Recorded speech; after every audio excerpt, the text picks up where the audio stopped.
At 3:38 in the morning, Los Angeles moved. Not dramatically, not with the force that collapses buildings or sends people running into the street. The earthquake that struck Valencia, in the northern reaches of Los Angeles County, registered as a jolt, sharp enough to wake light sleepers, strong enough to rattle dishes, shallow enough that even people 30 kilometers away felt something they couldn't immediately explain. Phones lit up. Shake alert notifications fired across LA County, and then, within minutes, the standard reassurances began. No immediate reports of damage, no injuries confirmed, just another earthquake in California, just another reminder that this is what living here means. But here's what the standard reassurances do not tell you.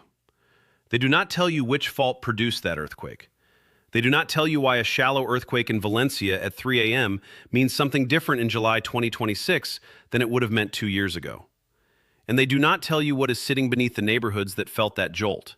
Not the San Andreas, which is what most people picture, but the network of faults that run directly beneath the populated core of Los Angeles, that have killed hundreds of people in living memory, and that have been accumulating stress in parallel with the San Andreas for the same 169 years. The San Andreas gets the headlines. What is beneath Los Angeles is the story. Valencia sits at the northern edge of Los Angeles County, in the Santa Clarita Valley, a community of roughly 270,000 people tucked between the San Gabriel Mountains and the Santa Susana Mountains, connected to the rest of Los Angeles by the Interstate 5 corridor through the Newhall Pass. The San Andreas Fault runs approximately 15 kilometers to the northeast of Valencia, tracing the base of the San Gabriel Mountains in a line that every geologist in California has studied, every emergency planner in LA County has mapped, and almost every Californian has heard described as the source of the next big one. What receives far less attention is the fault system that passes directly beneath Valencia itself. The Sierra Madre fault zone runs along the southern front of the San Gabriel Mountains, east-west, directly through the communities of the San Fernando Valley and the Santa Clarita Valley. It is a reverse fault. Rather than two crustal blocks sliding horizontally past each other, as on the San Andreas, the Sierra Madre pushes rock upward, lifting the mountains above the valley floor. Reverse faults generate earthquakes differently from strike-slip faults. They tend to produce shorter but more intense shaking at depth, and they are frequently buried, invisible at the surface, hidden beneath the sediment of valleys and alluvial fans, completely undetectable without subsurface seismic imaging. Geologists call them blind thrust faults. And it was a blind thrust fault, one that did not appear on any map before February 1994, that produced the earthquake that still defines Southern California's relationship with seismic risk. The 1994 Northridge earthquake was a magnitude 6.7. It struck at 4:31 in the morning, also in the pre-dawn hours, also in a northern LA County community, also on a fault that most Angelenos had never heard of. It killed 57 people. It injured over 9,000. It collapsed apartment buildings, parking structures, hospitals, and freeway overpasses. It caused what was then the most expensive natural disaster in American history, $44 billion in damage, a number that stood as the benchmark for decades.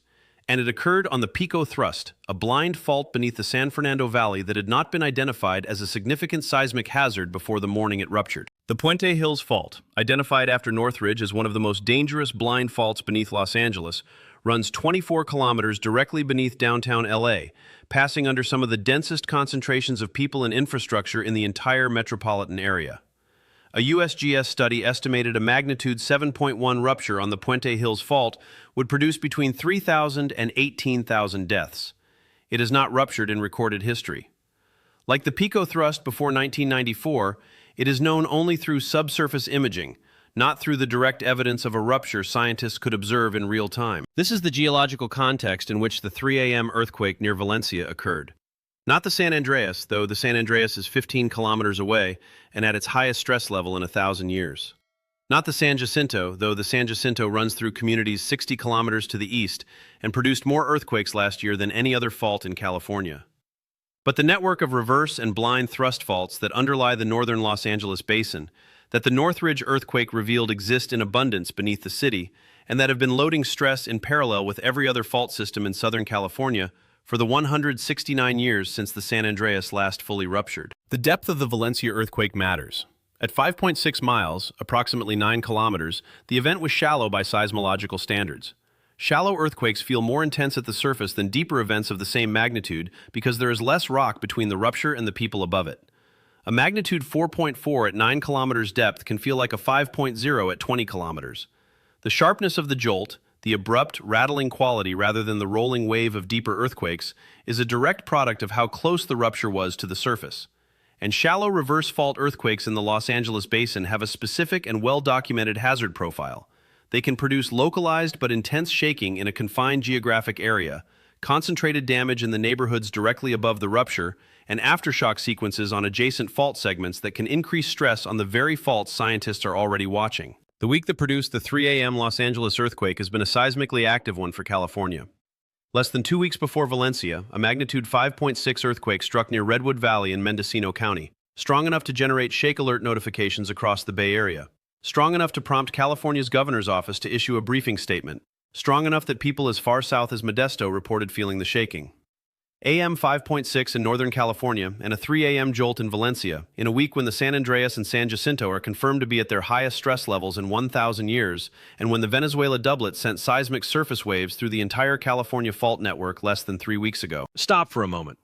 The USGS's Uniform California Earthquake Rupture Forecast, UCERF3, estimates a 99% probability of at least one magnitude 6.7 or larger earthquake striking California in the next 30 years. For Southern California specifically, 93%. Those numbers represent the long-term background hazard, calculated before the Burkhardt study confirmed the San Andreas and San Jacinto are at millennium-high stress levels, and before Venezuela sent a M7.5 pulse through the California fault network. They represent the floor, not the ceiling. What scientists are watching beneath Los Angeles right now involves two distinct concerns.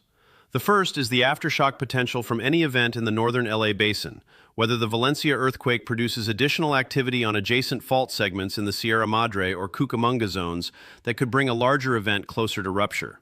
Aftershock sequences in the Los Angeles fault network are monitored by the USGS in real time, and any pattern of escalating activity in the days following a felt earthquake draws immediate attention. The second concern is stress transfer, the process by which a small earthquake on one fault marginally increases the stress on adjacent faults by relieving the mechanical resistance between them.